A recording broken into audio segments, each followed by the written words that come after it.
This is Kate Baconsale. You're listening to Baconsale. Hey there, listener. This is Kent Dunn, your smoldering host of not one, but two podcasts. Oh my gosh. I just wanted to declare publicly before you today that Henry Cavill's portrayal of Superman is lacking. Not every Christopher Nolan movie is brilliant, and Marvel movies are actually pretty entertaining. Dare to be the villain. Unbelievable, but it's true. If you want to find me on Twitter and Instagram, it's at Kenny3DD. If you want to read my movie reviews, it's ShowtimeShowdown.com. Did I mention QWComedy.com? Family friendly. Welcome to Baconsale. I'm Joel. I'm Kent, I think. Oh, wait, what? Wait, where's Jacob? We don't have a Jake. Where is Jacob? But we'll get to why Jake's not here. Yes. But first, we want to thank you for listening to our last show. By the way, I'm mad at you. I didn't even comment on that, but I'm actually really mad at you. Oh, my gosh. Oh, wait, do I? Oh, my. I do say it that way. Yeah. Unbelievable. You're good. No, I'm not that good. You should hear a coworker of yours. He does a very good impersonation. Oh, no. But no, our last show was our educational children's television programming show where we walked down memory lane for us. Yeah. And apparently other people too. It struck a chord with a lot of people, actually. People were actually they were offering their own shows, which I'd never heard of some of these. It was really cool to find out. One of my favorite comments was from Valerie Ilguth, who said, "My memories of today's special always felt like memories of dreams. So I'm glad you confirmed that it was a real show." She didn't know. And someone else on Twitter said the same thing, where they were just like, I'm so glad someone else believes that show's real, because I talk to people about it and they don't believe it. They think they're crazy. It's a weird show. That's awesome. Valerie also said, "I'm sad that Curious George didn't get a mention. That's my favorite show to watch with my kids." And I said, it's a good one. There were a lot we saved, and we'll do that for part 2. Are we going to do a part 2? I don't know. Season 8 or something. But thank you for listening to that show. But that's not what we're talking about today. What are we talking about today, Discount Jacob? Today we're talking about Twinners again. Who are you? Who are you, sir? I am the low rent Jacob. He is the low rent Jacob. But we have here in the studio with us, in the Bacon Cave, Stephen Ross. Yay! Hey. Stephen Ross is a patron of Baconsale. He's in the I Am the Listener category, tier. Whatever, it's a tier. Yes, it's a tier. I'm the Listener tier. And he is on here today to redeem his show. So if you're a patron of Baconsale, you can have the opportunity to come here on Baconsale, enter the Bacon Cave. You do have to go a full body scan and a delousing before you come in here. That was okay, though, right? You're okay with it? My eye is still in my skull from the retinal scan. Good. So. But I would like to thank you for the weapons that you gave us to contribute to the Bacon Cave here.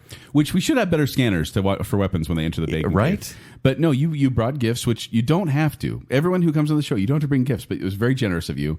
Well, my wife really is wanting to get the weapons out of the house. Wait, so we're essentially like savers? We're a DI? Is that what you're saying? Actually, you are now an outpost. You know, okay. The zombie apocalypse shows up. We should clarify what type of weapons. They're Nerf guns. They are Nerf guns. I'm a little bit out of control. I have almost 90 operational Nerf guns. Why not make it an even 100?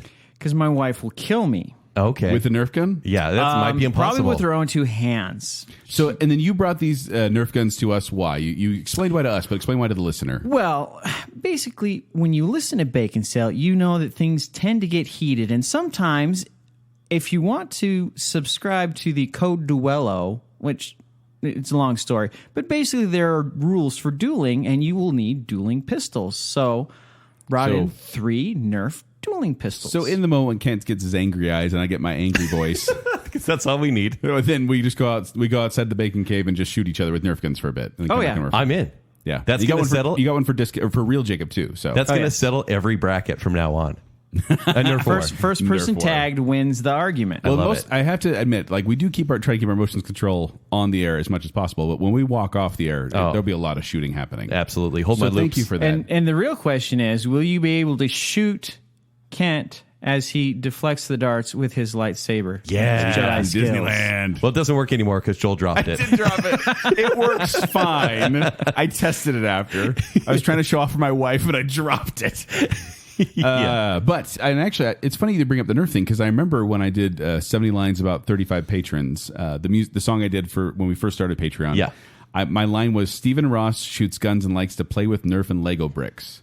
Oh, yeah. And that's true. That all rings true? Yeah. That is my basement. In fact, today I was cleaning up a Lego mess that my son had made. And like father, like son, I'm sure. Yeah, he's chip off the old block. So, and you're also wearing an I'm a slack-jawed yokel t-shirt. It literally says I'm a slack-jawed yokel, which you can find at tpublic.com/baconsale. There we go. Good promotion. So why did you choose that shirt? Because I'm a big fan of Captain America specifically, and of the MCU generally. I mean, generally, okay. There's a few that I'm like, really, but like 17 of them. Is that what you want to say? I wouldn't be as harsh. I wouldn't be as harsh. But I know you also worked at a Hollywood Video back in the day, and that does give you some legitimacy. So maybe you like some real films as well? Yeah.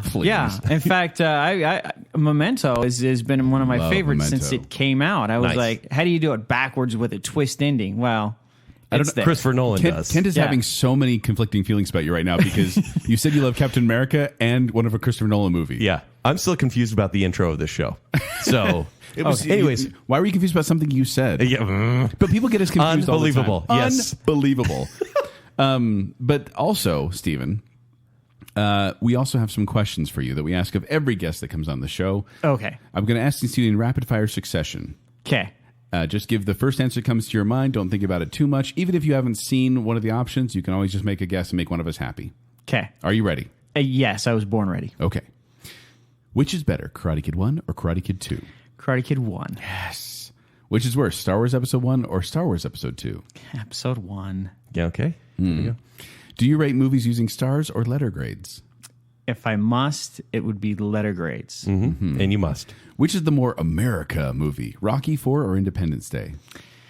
Rocky IV, simply because it's all America. Yeah. It's beating the Russians. Russia. Yeah, but he's beating the Russians Christmas, on their leaving his kid home alone. territory. With a robot, America. Is Nightmare Before Christmas a Halloween movie or a Christmas movie? It's a Halloween movie. Buffy or X-Files? My firstborn son is named Xander, so it's got to be Buffy. This is going Although well. I do like X-Files. Yeah, it's great. It's absolutely Buffy. great. Lord of the Rings or Star Wars? Star Wars. Okay. Which is more Christmassy, Die Hard or Lethal Weapon? Die Hard. People just don't know. He does. Phantom of the Opera or Les Miserables? Phantom. Okay. And Labyrinth or Neverending Story? Never-ending Story. I think you edged out that one. Yeah, I paid him some money before the show. I knew it. Well, of course, he's Discount Jacob, so he's going to agree with you most of the time anyway. It's just how it works. I love this. The Jacob verse. Wait a minute. No. I'm sorry I even brought that up. So, like you said, the intro at the beginning, people get our voices mixed up all the time here on the show. We apologize they sound so similar. Yes. But I did that little impersonation of Kent because what are we talking about today? What do we call you this morning? Or Steven. Well, no, we could call him Steven too, but he wanted to be called like, what was it? Thrift Shop Steve, or Thrift Shop Jacob. Discount, whatever. Discount Jacob. What are we talking about today, Steven? Oh, we're talking about actors or actresses. I guess the political term is now just actors who You don't get political on Baconsale. Yeah, we be can't as do that. politically incorrect as what you want, but be family I'll friendly. cut it out. So people that are basically interchangeable for most people. You talk about a Bill giving a speech as a president, and you're like, okay, which one was he? Which Bill was that? Yeah, I mean, it's like Danny DeVito and Arnold Schwarzenegger. You get them mixed up all the time. Yeah, they're twins because basically. they're twins. These are doppelgangers. These are celebrity doppelgangers we're going to be talking about today. This is going to be similar to our episode 106 Twinner Winner that we did back in May of 2017. That's nuts. And so we're going to take these different matchups. We're going to explain who's who, and then we are going to declare who's the better doppelganger in this celebrity matchup mix-up. Mix-up matchup. Have you made all your choices, or are you just No. I got facts. I have 14 pages of notes. But and when you say better, is it just kind of generally better, maybe better personality, someone we'd rather see in a movie, for example? Maybe. I think it could depend on the battle. Okay. I'm fine with because that. Someone may be better here, someone may be better there, but... And then it becomes bacon science. Exactly. It becomes fact. Well, and I think it's better on a case-by-case basis because, individuals are different, so... It's true. And so if Kent and I agree, then the celebrity who we vote for it automatically becomes the better one, according to fact. Officially. And then if we don't agree, Stephen here is going to have to break the tie. Okay. Are you ready? Are you ready for this, Stephen? Oh, I'm 100% ready. All right. Okay. Let's dim the please go through the matchups. Let's dim the lava lamps here in the Bacon Cave. Okay, so for our first matchup, we have Michael Cera versus Jesse Eisenberg. Now, I want to ask this each time, but because we had a list. I went out online and pulled a whole big list of a bunch of different celebrities that people have said they get mixed up. And then Kent and I voted for them. Yeah. This is when we both said we get mixed up sometimes. I mean, I don't, but I can see why people would. I think you and I see so many movies that we don't get mixed up on any of these. Sometimes I do. In fact, there was a couple here where I was like, I listed one of the movies I thought they were in, and then I went, wait, no, that's the other one, and I caught myself doing it. And there are some shared movies. Maybe we can go into that as well as we go through the matchups. There was a lot of crossover here. Yeah. So Michael Cera, Jesse Eisenberg, I think it's mannerisms, really. It's the awkwardness of both. They're both kind of lanky, curly hair. And they both have nerds. curly hair, like the weird afro thing, white kid afro thing going on. And they're both very nervous at the same time. Soft-spoken, yes, mumbly. So Michael Cera, he's from Arrested Development as George Michael, Scott Pilgrim versus the World, Juno. And then you get Jesse Eisenberg, who's in The Social Network, Zombieland, The Village, Rio, and he was a villain in some movie that we don't want to talk about. Batman v Superman, Ultimate Cut, and Adventureland as well. Don't forget about that. Oh, yeah, Adventureland. That was a good one, too. And Now You See Me Too, which should have been called Now You Don't. So this is a difficult one for me because they both have movies I like. Because I mean, I love George Michael and Arrested Development, but Zombieland. You mean the first really 3 enjoyed. seasons, right? Yes, definitely. That's what we say when we say Arrested Development. Some fun facts. I have little fun facts about some of these characters. Michael Cera is actually a musician. He had an album out. He played on a Weezer album. He actually played the mandolin and backing vocals. Let's be honest. Is that really an accolade at this point? Joel. Michael Cera also, he got interested in acting after watching Ghostbusters repeatedly when he was sick, when he was 3 years old, I think it was. And he memorized all the dialogue of Bill Murray and idolized him. So did you. That doesn't make you famous. I know, but then he became an actor because of it. And his first gig, a Pillsbury commercial. Would you call him an actor? He got to poke the Pillsbury Doughboy in the belly. Would you wait? So you just see his finger, or it's a whole thing. It's a whole thing. He looks like Dewey from Malcolm in the Middle. It's online. You can find it. Michael Cera Pillsbury commercial, but it's like a cookie dough monster and everything. He also hosted Saturday Night Live in a famously untelevised episode. What? Did they cut it? It was during the writer's strike, so they couldn't air it. So they ended up doing a live performance of that show. So it never aired. Or just no one came to see it because it's Michael Cera? Are you bashing on Michael Cera this early? Of course I am. Tout the wonders of Jesse Eisenberg. Well, this is almost... I'm not saying... Eisenberg has a lot of bad roles. Like I mentioned the Now You See Me sequel, and both of these actors have a little bit lower status. I think the first movie has its charm, and all old dads out there love Now You See Me. Like it's such a dad movie. Well, Yeah. what are you trying to say? No, do you love Now You See Me? Oh, okay, yeah, but I'm an old dad. That doesn't count. It does count because I just stereotyped and it was true. All right. Okay, I'll give you that. So I think Eisenberg would actually kind of go because he seems like a very meticulous actor, a method actor, if you will. And I think it would drive him crazy to know that Michael Cera was being compared to him. It would almost be funny. They got to get it all the time, though. You think? Yeah. But by the way, Jesse Eisenberg was not the first star in his family. His sister, Hallie Kate Eisenberg, is actually the Pepsi girl. Remember that cute little curly-haired, Curly Sue girl that was in those commercials like back in the early 2000s, late 90s, I think it was? That's his sister. I had no idea. His other sister, by the way, Carrie, ran a vegetarianism and animal rights-based children's theater troupe. That sounds like fun. I'm confused. There were a lot of things there. And Jesse Eisenberg is very talented. He started writing screenplays at 16, and some were actually optioned by major studios. Really? And in 2001, he appeared in the Dr. Pepper commercial as, quote, butt naked boy. I love these facts of yours. And he actually did host an on-air version of Saturday Night Live in 2011. Yeah, because people wanted to see it. But his performance as Lex Luthor got him a Golden Raspberry Award for Worst Supporting Actor. Yeah, those were really credible, aren't they? Those It Razzies. just shows that, people may not like him as much as you do, Kent. Honestly, I mean, look, he was nominated for an Academy Award for Best Actor. The guy is in The Social Network. Kent, Batman v Superman or Scott Pilgrim versus the World? Zack Snyder or Edgar Wright? Wow. That's what you're choosing between right now. Yep. What are you choosing? Batman v Superman. You're choosing Jesse Eisenberg? It's a better movie. But that I love Scott Pilgrim. Don't get me wrong. I think the editing in that movie is brilliant. But I do enjoy... I don't really like Michael Cera in the movie. Backing up right now. Really? Yeah, I think it could have been much better. Because it was just Michael Cera. That's all he does. Whereas I think Eisenberg plays serious very well. And it can also have great comedic timing, as we've seen in Zombieland. And I'm going to go... The thing is, I'm going to go with Michael Cera on this one simply because his body of work as George Michael highly entertained me. And then he did Scott Pilgrim vs. World, where he was a different He was also character. he was like a peppy And George then Juno, Michael. I also like. But You like Juno? I think he did a good job in Juno. Another George Michael character. But here's the thing about Jesse Eisenberg. I would vote for him because I really like The Social Network and Zombieland. Have you seen Adventureland? Yeah, he was good in that too. You don't, okay. Kristen Stewart kind of dragged it down. Well, sure. But I cannot stand him as Lex Luthor, and so I'm voting for Michael Cera as an. So the one role you don't like? Yes, it ruined Jesse Eisenberg for me. Oh, see, obviously I really like the role. I thought he was having quite a bit of fun with it. Hashtag not my Lex Luthor. Yeah, neither is Kevin Spacey anymore. So that looks like it's going to go here to.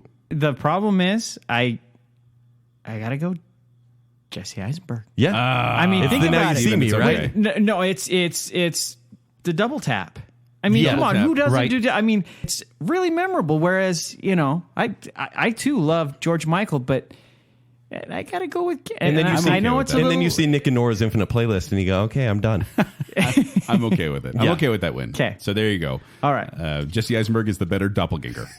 It's gonna be a long show. Yeah, The- we got to go faster. The next one is Josh Duhamel versus Timothy Olyphant. So Josh Duhamel, Jolie, you might be able to get into these, but I want to go the movies that everyone knows, like Win a Date with Tad Hamilton was probably the big break for him. That was his first major film because he was role. in soap operas before that. Yeah, he was on All My Children. And then also he got a huge break for action movies that made a ton of money with Transformers. And then he's been in scattered ones of those. I think 1, 2, and 5 is what he's been in. He was in The Last Night, I'm pretty sure, Yeah. which was 6, wasn't it? I don't even know. I don't know. Does it matter? And No, then you it have, really doesn't. and also he's famous for being married to Fergie. Was married to Fergie. Oh, They filed for divorce in June of 2019. oh, what a heartbreak! What a heartbreak! He also owns a restaurant in North Dakota, an upfood steak and ribs and seafood place. Okay, maybe I want to vote for him now. But then you've got teeth.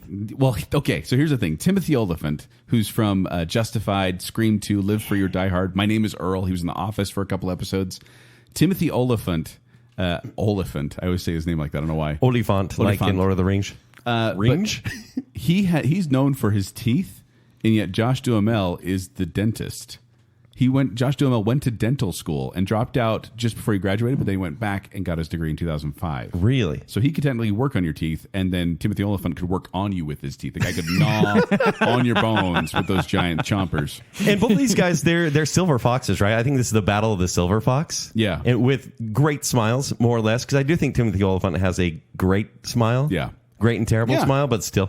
Well, it's like a shark. It's like smiles. Yes. You're like, oh, it's scary, but cool. Yeah, but I think Josh Duhamel kind of gets lost in a crowd, whereas once you see Timothy Olyphant, like, you're never going to forget that guy. Well, in Timothy Olyphant, his personality in Justified. Jacob's not even here. Do we have anyone here that can tout the amazingness of Justified? Because I've only seen a couple episodes. And Deadwood as well. If Yes, you haven't seen Deadwood as well, Deadwood, it's amazing. I also think he was hilarious in My Name is Earl, but that's just a cameo thing. But he was a competitive swimmer, by the way, and he was actually offered the starring role for a character named Dominic Toretto. Oh. In another film called Red Line, but which later changed to The Fast and the Furious. That would have been different. But he stepped away from that role, giving it to Vin Diesel. Then later on, he starred in Hitman, and he actually took over the role from Vin Diesel. So apparently there's a Vin Diesel Timothy Olyphant comparison I think out Vin there, Diesel but- kind of won out on that one. Yeah. But I've got to give this one to Timothy Olyphant. I think he's the better actor. I think he's got the better movies. And I think he's the one who scares me more. So I want to vote for him so he won't hurt me. Yeah, so it's Timothy Olyphant. Sorry, Steven, you don't get a vote. Oh, but it would have been a clean sweep. Okay. There you go. And we hope you are at home right now looking up these people to compare them, because otherwise this is going to be a weird show for you. Okay, so we're on to the next one. Jessica Chastain versus Bryce Dallas Howard.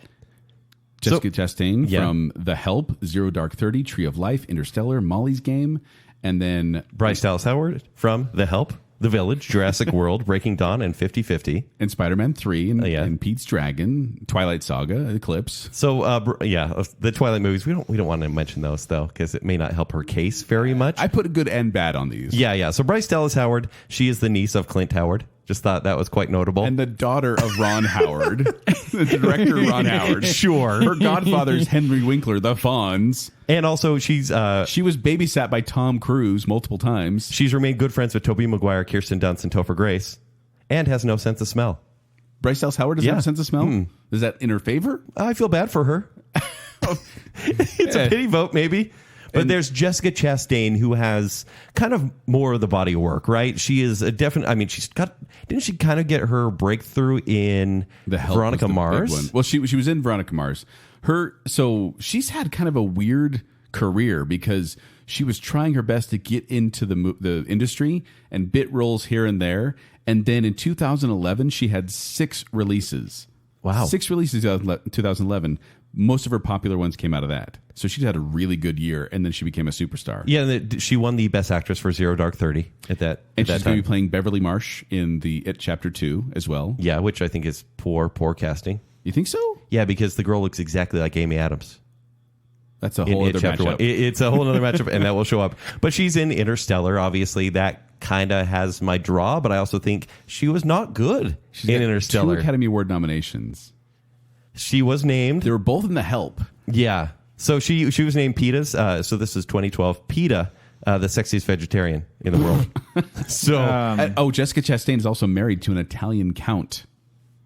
So I'm going to give my vote on this one. Gianluca Pasi de Pepoloso. So this is going to go contradictory to how I vote the rest of the show, and I'll admit that. So I think Jessica Chastain has the acting chops, but I would never want to hang out with her. I don't think she knows how to have a good time. There's not much charisma there. She wins the battle of talent, but I want to be friends with Bryce Dallas Howard. We're not doing being friends with her. Who's the better one? Bryce Dallas Howard, because we're buddies. See, and I'm going to have a hard time here because I agree Bryce Dallas Howard seems more... Personable? Yes. Jessica Chastain... She seemed like the weird, underwritten alien in Dark Phoenix. But she had a really rough upbringing. In fact, she's very closed off about her personal life as a kid because basically her home life was not good growing up. Oh. So she stays away from that. Also, have we mentioned the song, I Am Not Jessica Chastain? Yeah. Have you seen this YouTube video? If you haven't, go look it up. Bryce Dallas Howard and Jessica Chastain singing I Am Not Jessica Chastain. I believe it's lip syncing, but at the same time, they're both kind of in on the joke, which is great. And I enjoyed that. Yeah. But Jessica Chastain, she's not into the Hollywood scene either. Like she says she prefers dog walking and playing ukulele rather than partying. She seems like a very down-to-earth person. And I think her body of work may be better. More powerful performances. So I'm going to go with Jessica Chastain. Okay. And I'm going to go Bryce Dallas Howard. I'm to you, Steven. gonna have to go with Jessica Chastain. Oh, Clint Howard is going to be so disappointed. He's staring in our window right now. He probably is. Okay, so our next one is going to be, as you mentioned, Amy Adams versus Isla Fisher. Isla Fisher from Now You See Me, Wedding Crashers, The Great Gatsby, Scooby-Doo, and Hot Rod. And Amy Adams from Man of Steel, BVS, Arrival. Of course you say Man of Steel first. Yeah, of course I do. Enchanted, Catch Me If You Can, and American Hustle. And Talladega Nights. And Talladega Nights, yeah, She was exactly. in that one. And The Muppets. And Buffy the Vampire Slayer. And these two And are The actually... Office. They have all these jokes where they're actually recognized as each other. And they play it off. Like Isla Fisher did an interview where someone called her Amy Adams and she just went with it. She's like, I'm tired of pretending. Well, Lady Gaga is actually like, oh, I love you in American Hustle. That was such a good movie. She's like, yeah, I know. It was one of my favorite roles. And then Amy Adams walked into the same party. She's like, I had to run away. I couldn't even face up to it. Yeah. Yeah, so it's great. And also Sacha Baron Cohen put Amy, and we said this in a previous show, but he cut out a picture of Amy Adams' face, like photoshopped it onto a Christmas card with the family, and sent it out to everybody. No one noticed. Nobody noticed. So this one's going to be difficult for you, Kent, because I'm going to bring this up. What's your heritage? Jewish And English? What? Latter-day Saint. Oh, Latter-day Saint. There you go. Not heritage, but more so. Yeah, but I mean, from that side of the family. But sure. Isla Fisher converted to Judaism in 2010 when she married Sacha Baron Cohen and took on the name Ayala, the Hebrew word for dough, and she keeps the Jewish Sabbath. Amy Adams was raised as a Mormon until her parents divorced in 1985 and left the church. She says that she doesn't have strong religious beliefs now, but she appreciates the upbringing that taught her love and compassion. So, Kent, this is between the Jew and the Mormon. Wow, your two sides are clashing together. I don't know who what are you to picking do here. I know who you're picking. The guilt is coming from both sides. I will say this before I give my actual vote. I already know who you're picking. Isla Fisher is hilarious. She is. She really saves funny. even bad movies like Tag. She is so funny. One of my favorite comedians, to be honest with you, in comedies. Right. Do you like comedies? Very few. Sometimes. Okay. Sometimes. Like is a relative word. Wedding Crashers is funny. And she's great in it. But Amy Adams has the vote alone because this woman deserves every she's Lois Oscar Lane. ever made Because she's and Lois has Lane. never got one. She's got 6 Academy Award nominations. It's crazy. 6 Academy Award nominations. She's like the new Meryl Streep, which also comes from the show. She was in with Meryl Streep in the movie, wasn't she? In Julie and Julia? Yeah, she was. Yeah. That's kind of the movie that ruined Amy Adams. I know it did, but she's an amazing actress. I mean, her performance in Arrival alone, if that's the only movie she'd ever been in, she would win this category. So it's Amy Adams. Because she's Lois Lane. I said Arrival. Because she's Lois Lane. But she is Lois Lane. If anyone in this category is going to be in any of the Enchanted, DC Joel. movies. Enchanted. Of course I'm voting for Amy Adams. Because I know we both really like Isla Fisher. It's because I like the range of Amy Adams where she can play, these very serious roles like in Arrival, but then she's in the Muppets being goofy and fun. Talladega Nights, I forget she's in that, and then I'm like, oh, she's hilarious in that. And she's not at all Lois Lane, but at least she is the try Lois to be Lane, the serious smartest there. Lois Lane. She's not Margot Kidder. Yeah, nobody wants to be. Jeez. So Amy Adams is the better doppelganger. But Isla Fisher, I agree. Absolutely hilarious. Amazing. Would be awesome to hang out with. Steven, do you have a vote on that one? I'm going with you guys again. Amy Adams all the way. It's Yeah. and again, Isla Fisher, I do enjoy. Let's face it, if you're in a comedy and it's good enough for Kenny to enjoy a comedy, you got something going on. So Amy Adams has finally won an award. Oh, a Baconsale award. There you go, Amy. There we go. Clean sweep. Okay, so the next one is Katy Perry versus Zooey Deschanel. Katy Perry from How I Met Your Mother, The Smurfs, and Zoolander 2. And Zooey Deschanel from 500 Days of Summer, New Girl, and Elf. Yep, and The Happening. Yeah. And Hitchhiker's Guide to the Galaxy. Yeah, The Happening. I think she was in Stop Almost it. Famous, too, wasn't she? Maybe. So this is a weird matchup because Katy Perry isn't necessarily an actress, but if you look at them side by side, they look pretty similar. And then if you put a silver bob on them, they look like Paula Deen. So Paula Deen. So gets Katy the win. Perry, do you guys know Katy Perry's real name? Catherine Elizabeth Hudson. Oh. But she changed her name to avoid any confusion with Kate Hudson, the actress. Okay. So yeah, she's Katie Hudson. She started work as a gospel music when she was a teenager, and she holds 4 Guinness World Records. 4? 4. I think it's like most Twitter followers and highest earning or something like that. Like, so not cool ones like no, it's not like juggling, most backflips in an hour, or longest fingernails. But she's one of the best-selling musical artists of all time. Her net worth is $125 million, or it was in 2016. Did you ever read past the first 4 pages in a Guinness book? I was always like, the world's largest people, shortest people, longest fingernails. Yeah. That was all good stuff. Yeah. By the way, she was going to be a very, very kind of sheltered household. Yeah. Her and her siblings were not allowed to eat the cereal Lucky Charms, as the word luck reminded their mother of Lucifer. Wow. And they had to call deviled eggs angeled eggs. I wonder what she thinks of her now. Angeled eggs. But Zooey Deschanel, she is also a musician. She is in the band She and Him. Yeah. Which I like a couple of their songs. Very quirky, very fun. Which would you say you could actually listen to? Katy Perry or She and Him? I listen to both. They're actually both on my playlist. Really? Katy Perry is? Yeah. What song? You're hot and you're cold. You're yes and you're no. All right. Firework is great. Come on. Great. Her older sister, Emily Deschanel, is in the show Bones, which some people don't realize they're related, but they are. Yeah. And she's also allergic to eggs, dairy, soy, and wheat gluten. She's allergic to angeled eggs? Apparently. I think that's a weakness right there. Zooey Deschanel. All right, Kent, go.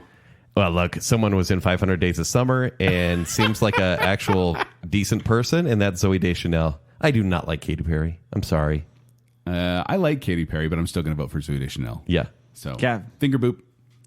Boop. Why are we just booping on that one? I don't know. Yeah. Okay. All right. Because I think it's the last time we'll agree. You think so? I don't know. I don't know. Next one up is Zach Braff versus Dax Shepard. Now, my wife... Don't you just love them both? When I mentioned Zach Braff versus Dax Shepard to my wife, she was like, they don't look anything alike. And then I pulled up a picture of them when they had face swapped with each other. They used the app to face swap. They don't look any different. No, they don't. Dax Shepard has lighter hair, right? He's more blonde-ish. Oh, we should clarify. Zach Braff from Scrubs, Garden State, and Chicken Little. Yep, and Dax Shepard from Punk'd and Chips. Zathura, Without a Paddle, Employee of the Month, Parenthood. Okay. People watch Parenthood, I guess. And Zathura is pretty good. This is going to be an easy vote for me. It's because Zach Braff is the 9th cousin of 2012 Republican presidential nominee Mitt Romney that I'm going to say Zach Braff. or just the fact that I really like Scrubs, and I can't think of a single thing that I really like Dax Shepard in. No. So I think Dax Shepard, he has a very punchable face. He seems like you're like that's junior high. Punked. Yeah, exactly. Like he seems like your junior high buddy's like older brother that like always used to pants you. Not a personal story. But Dax Shepard used to pants you? Yeah, he's admitting right now. And Zach Braff, I think he tries right now a little bit too hard. He doesn't really have the creativity he had in like the mid 2000s, for example. Did you see his? You saw Garden State. Yeah, of course. Wish You Were Here was his follow up that he did. What was the one with the old men? Oh yes, I did see that. The one he directed. He directed the. Had Alan Arkin and Morgan Freeman in it. Yeah, it's like bank robbers. I can't remember the name of it. It's really bad. It wasn't bad. It was just forgettable. Like I watched it, I was like, meh. Yeah, you think walked away. Why bother? I can't even remember the name right now. But he is JD. So he has to JD win. from Scrubs. Yes. Yeah. Zach Braff? Zach Braff. There we go. Zach Braff it is. Another agreement. All right. The next one up is, and I don't know how to say Anna's last name. Gasteyer. Gasteyer? Yeah. Anna Gasteyer and Catherine Hahn. So Anna Gasteyer from Saturday Night Live. From 1996 to 2012. 2002. Is it 2002? That's what I had here. Yeah. IMDb lies. I don't know. You might have it right. I just wrote it down. And then also she was the mom in Mean Girls. And that's about it? Basically. I know. I saw the same thing, butter. actually. So with Catherine Hahn, she's in Into the Spider-Verse. She plays Doc Ock in that one. Yep. In The Visit, she's the mom. Tomorrowland, Bad Words, Anchorman, Legend of Ron Burgundy. She's always kind of side characters in that Yes. one. But the reason I recognized her the most is because she is Jennifer Barkley from Parks and Rec. Yeah. She's the campaign manager for Bobby Newport, who's played by Paul Rudd. Oh my God. Yeah. But these two, that's why I say these things. So you can even though all Anna think it. Gasteyer has been in less, they look exactly the same. They really do. And it's kind of, I keep getting them flip-flopped. By the way, Anna Gasteyer did actually, her impression of Martha Stewart is hilarious. Oh, yeah. On Saturday Night Live. But then also, she actually did the role of Elphaba in Wicked for a while. Really? Yeah. It's a good singing voice as well. Yeah. It's a really tough role. Now, this is a more difficult one for me because neither one of these I'm like, oh, I love that role. But both of them I enjoy. Right. So I'm going to go first on this one, Ken, if you don't mind. Go for it. And I'm going to say Anna Gasteyer only because I kept thinking Catherine Hahn was Anna Gasteyer. I didn't know who Catherine Hahn was independently of herself. Okay. I kept being like, oh, yeah, it's the girl from Saturday Night Live. Yeah, she's hilarious. See, and I've seen the face as a character actor in many movies, and they're actually recognizable movies. Mean Girls is the only one Gasteyer has. But she was on Saturday Night Live for 8 years. Yeah, but it's like this 6 bit years. player is someone that may appear on Martha an episode. Stewart, Celine Dion. I just watched a skit with her today with the But because you Googled her name and looked it up. No, it was one that popped up in my feed. And she's Yeah? hilarious in it. But I think, like, Catherine Hahn, if you've seen Bad Words with Jason Bateman, like, it's a pretty crass movie, but she steals the entire movie. So it's pretty great. Also, she's in Anchorman and Into the Spider-Verse and The Visit, which is... Isn't Catherine Hahn like all the Bad Moms movies? Yes. Actually, I don't know on that one. Yeah, Google it. But The Visit was Shyamalan's return to fame for just a little bit. And even being in that movie, that's worth the vote right there. So you're voting for... Catherine Hahn. Yep, she's in Bad Moms, Kent. You just voted for Bad Moms. That's fine. That was a smash success. And then even Are you Bad sure Moms you're Christmas. okay with that? Yeah, I'm okay with that. Okay. Because, Which way you going, Steven? yeah, I'm going Catherine Hahn. Your heart really seemed figured- into either vote. I figured you were, Discount Jacob. Voting with Kent. So what you need to say when you play, Jake, is, I don't really know who these people are, and I don't think the listener does either. I think the show's terrible, and I've never seen any of these movies, spot on. which pretty is, good. I mean, come on. Haven't I seen Goonies? Yeah. I have a Isn't that Goonies crazy? Isn't that crazy? And he was like, I don't know if I ever want to. And I'm like, it's a... I wonder if he's your seen problem, Mean man. Girls. I literally watched Mean Girls this last weekend with my I guess you kids. still He voted for Catherine lives Hahn. Mean Girls, actually. Yeah, he's just one of the Mean Girls. One of the Mean Girls. Yeah. All right, let's jump to the next match. Okay. The next up we have Zoe Saldana and Thaddy Newton. Tandy Newton. Tandy. Yes. Zoe Saldana from Avatar, Guardians of the Galaxy, Avengers Endgame, Avengers Infinity War, Pirates 1. Star Trek. My Little Pony the movie. Oh, well, how could I forget that? I know. And then Tandy Newton from Mission Impossible 2, Crash, Pursuit of Happiness, and Solo, A Star Wars Story. And and Westworld. Westworld. Yes, Westworld. Westworld, Don't I would say, forget is... about Truth About Charlie. Oh, stop that. Wow. Stop. Oh, When wait, did- you did forget about it? Good. That's the first time that's ever been mentioned on this show. Probably the last time, too. Yeah, we'll leave it there. Deservedly so. So, Tandy Newton, Joel, I know you haven't seen Westworld yet, but No. she is the shining... I've seen the movie Westworld. Yeah, totally different. Yeah. She is the shining star of the show. And I've heard that. Like, she is great. And Zoe Saldana, I used to get these two mixed up until Zoe Saldana became a household name. Right. Because she What do you think it was that made her the household name? It was Gamora. Yeah. Gamora made her a household name where everyone's kind of like, oh, her. I know her. And now Tandy Newton. I bet it used to kind of be kind of 50-50 who got mixed up for who. But now I bet Tandy Newton all the time gets, oh, you're Zoe Saldana, aren't you? Right. Zoe Saldana, by the way, she was actually in the Britney Spears vehicle, Crossroads. She was? Apparently. I've seen it. But she is the second highest grossing film actress of all time. You guys want to guess who's number one? I have no idea. Scarlett Johansson. Oh. It's because of the Marvel Cinematic Universe. They're getting all this money. I wish it was like Maggie Smith. Her films have collectively grossed more than $4 billion worldwide. 'Cause she was in Avatar and then all the MCU movies. She's in the 2 biggest films of all time box office. And that's legendary status. Someone said the secret formula to making a very successful movie is put Zoe Saldana in it and paint her skin. It seems wrong, but it's worked out so well. She's blue in Avatar and she's green in Guardians of the Galaxy. Which is probably a fail for Star Trek because they didn't have her green. Yeah, she's just Uhura in there. So regular Uhura. But the best Uhura, I'd say.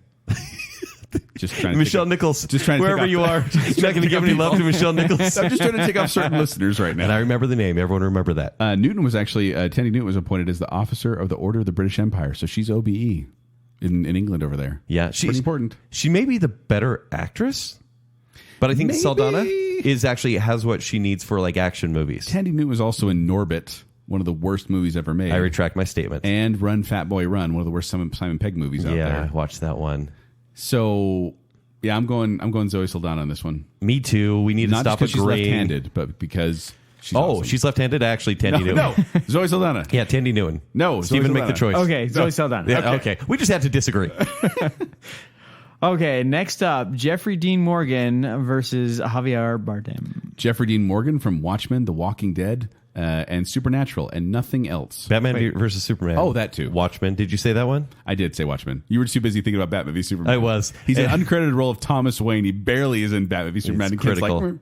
Javier Bardem in No Country for Old Men. Is that a third? Skyfall. That is the third actor from Batman v Superman we've discussed already. Yeah. Oh, wow. Jesse Eisenberg, Amy Adams, and now there may be more. We'll see. Yeah. But yeah, Skyfall. He definitely he is a great villain. Let the sky fall. One of Joel's favorite movies of all time. One of my favorite themes. Yeah, that too. And No Country for Old Men, you cannot forget about that role. In fact, maybe no one else has, because what else has he really done that's been great?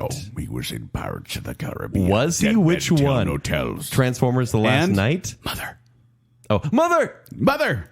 Yeah, he was, which no one saw except for me. Right. So, Joel, what do you think on this one? This is kind of interesting because No Country for Old Men, Javier Bardem's performance as Anton Chigurh in No Country for Old Men, he won the Oscar, right? Horrifying. Yeah, he won the Oscar for Best Supporting Actor. But I do feel like he's a bit like wrapped up in himself. Like when I read up on these actors, it made me like a lot of them less, and he's one of them where I'm like, dude, just calm down on yourself. Like, for example, just that he's always talking about how it's art and how film is art and how acting is art and I am doing art. Well, he's got the Spanish passion about it, right? Yes. But he's got 3 Academy Award nominations under his belt, so the guy definitely has what it takes to act. But then you get Jeffrey Dean Morgan, and the dude, most of his work has been on television. Yeah. In fact, there was one time when he was working on 3 television series at one time. He was doing Supernatural, Grey's Anatomy, and Weeds, which is impressive. It's funny that he is Negan on The Walking Dead, and that's kind of the point where people stopped watching, even though they should have stopped watching about 7 seasons earlier. But it was building up to that. Like, Negan was a huge villain in the comics. Because he is one of the most likable character actors on TV. He's really likable. Like you see his charisma, and you're like, oh, this is a great guy. And then he's Negan, but that's a really point. terrible Negan person. Is charismatic. It's that's why true. People follow him. And if you haven't seen him on Supernatural, like, it's just fun to see him, like an actor of that status, be on the first season of a CW show. But honestly, his role as the comedian in Watchmen is the one that sells it for me. Mm-hmm. I think he's absolutely great in that as a detestable man. And for that... a detestable, likable man. It's that weird balance there. Like, I'm sorry, friendo. I think that role was great for Javier Bardem. Exactly. Call it. But this is for me, it's Jeffrey Dean Morgan because I've seen him in more and I'd care to watch him in more and I'd believe him in any kind of performance. Reading about Jeffrey Dean Morgan made me like him more. Reading about Javier Bardem made me like him less. I'm choosing Jeffrey Dean Morgan. All right, let's finger boop on that. Finger boop. So Jeffrey Dean Morgan Okay, and now we have Robert De Niro versus Dustin Hoffman. No, you didn't agree with this one, Ken. You didn't vote for this one. No. But this is one Because where... they don't look anything alike. But this is the one where they don't necessarily look alike, but the body of work. In fact, we could add Al Pacino in here as well, because trifecta. Robert De Niro, Dustin Hoffman, Al Pacino, they get mixed up in my mind all the time.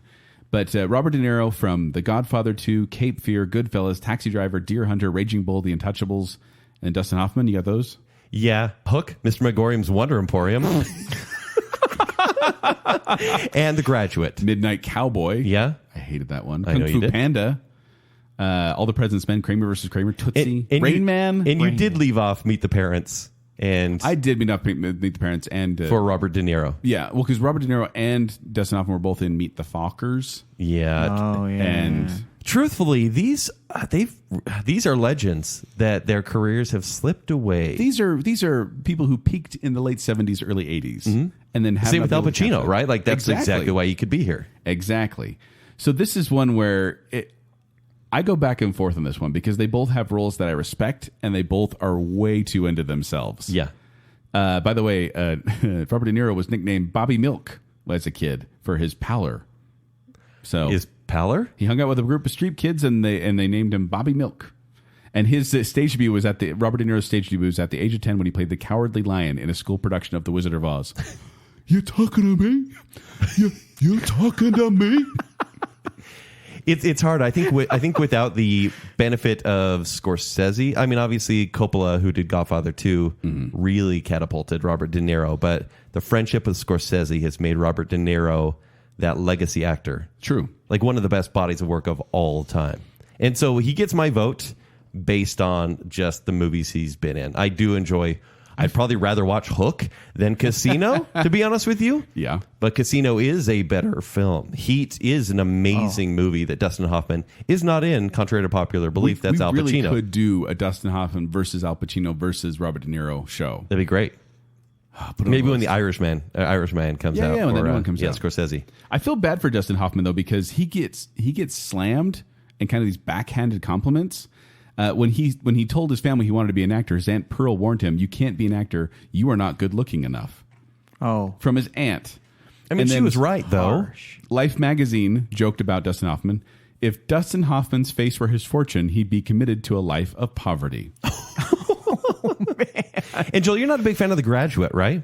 It's okay. Because I think it's overrated. I think I liked it because I watched it in film class in college. And so I'm like, yeah, that was a really pivotal movie. Like that movie said so much. Well, it's funny you mentioned that because his debut on screen, the film screenwriter, Buck Henry, said that Hoffman's character made conventional good looks no longer necessary on screen. Wow. How's that for a compliment? So, Stephen, we've been railing on Dustin Hoffman a little bit, but do you care for his body of work? I really like Rain Man. Yeah. Rain Man's great. Rain Man's fantastic. He got an Academy Award for that. And Tootsie. Dustin Hoffman did. Tootsie's Tootsie, too. awesome. Yeah. So he can go serious, he can go funny. And so really it's... They both have 2 Academy Awards. I just looked at them. But has De Niro done funny? He tries. Can you milk these? Right. He's played... Analyze this? He played... Analyze this? No. Bullwinkle? So, no, he can't. Rocky and Bullwinkle? He honestly just- cannot play funny. I mean, I think the funniest thing I saw him in was his cameo on Extras, Oh, you're right. which was, and I don't know... Yeah, with Ricky Gervais and all that? Yeah. So, And I thought it was... Are you voting? Oh, am I voting? Go No, for it. you Go guys... for it. You Absolutely. sound like you're leaning one way. And you're making a great argument, to be honest. The multifaceted approach on this one, I think it goes to Hoffman. Because I definitely He's got the think range. it's a tough one because you're right. De Niro's got some solid, but Hoffman he goes both ways. Is that That's fine. We understand what you're saying. We'll allow it. sorry? Should keep it family friendly. But yeah, I definitely think that my vote has to be with Dustin Hoffman. Ooh, split vote between the two of you. So I got to be the one. Yeah. Okay. One of these. This could go either way. Honestly, It really could. I could go either way. Based on what was just said, it could. Yeah, but that's a good point, Stephen. But the fact remains, one of these actors is one of my worst hated movies of all time, being Midnight Cowboy. Hate that movie. Robert De Niro has the better body of work. The more movies that I like, I'm going to go with Robert De Niro. Ooh, that was a good matchup, though. I Yeah. didn't think Dustin Hoffman stood a chance, but what you said about De Niro, That was a good argument. That's why I was like, I can't make a better one. like he almost has no sense of humor at all. Yeah, it's He tries. tough. It's not good. Actually, if you watch The King of Comedy, it's about a guy who's trying to break into the stand-up industry. Sure. But It's like also this very grim creepy- as well. Oh, yeah. Yeah. It's very creepy. But I really think we could do a whole show on De Niro versus Hoffman versus Pacino. Like we did Spy versus Spy. Kind of. Or Put it on the Spidey list. versus It's on the Spidey list. versus Spidey. Yes, All right. that as well. Yeah. That was a good matchup. Now let's jump to something equally as important. Okay, a tough one. Jamie Presley versus Margot Robbie. Jamie Presley she was Joy in My Name is Earl. Yeah. Primarily, that's what you know her from. She was also in Joe Dirt, and she was in I Love You, Man. And then there's Margot Robbie. Margot Wolf of Wall Street, Robbie. I, Tonya, Suicide Squad, among several other movies. Was that Academy Award nominated Suicide Squad? Yeah, actually, Academy Award winner, Suicide Squad. She was nominated for I, Tonya. Wow. How much time we want to spend on this? Or you just want to give it to Margot Robbie? No, well, here's the thing. I think Jamie Presley deserves a lot of credit here. She is probably 15 years Margot Robbie senior. She was born in 1977. Margot Robbie's born in 1990. Yeah, so 13 years between them. Jamie Presley, hilarious. She actually. is like her in My Name is Earl. I thought she was hilarious. She is. In fact, seeing her in a serious role, or in a more serious role, and I Love You, Man, I was like, wow, she can actually do a regular voice. Yeah. She actually, by the way, legally emancipated herself, Jamie Presley did, from her parents at the age of 15 so she could travel to Japan and be a model there, an actor there. Really? Yeah. And her parents couldn't make the trip, so she legally emancipated herself from the parents so she could go there. Wow. I wonder why she didn't hit like Margot Robbie did, because Margot Robbie hit in Wolf of Wall Street and just kind of took everyone by storm. She did Joe Dirt. Yeah. I think, she's found a good typecast in kind of like the white trash sort of angle with those movies and with that TV show, but it really worked for her. But yeah, it's Margot Robbie. Has Margot Robbie hosted SNL? Oh, I'm sure she has. Because I know Jamie Presley actually has back in 2006. It actually wasn't televised. It was. This one was. Yeah. Yeah. But yeah, Margot Robbie, I think, is definitely the winner here. Okay. Because we almost named our show Margot Robbie Cell. For some reason. Okay, next one, Tom Hardy versus Logan Marshall Green. Tom Hardy from The Dark Knight Rises and Mad Max Fury Road. And he's covered his face in Dunkirk. He covers his face in that. I think he wears a mask in The Hold on. Revenant. Do Dunkirk again. And Venom. You said Inception too, right?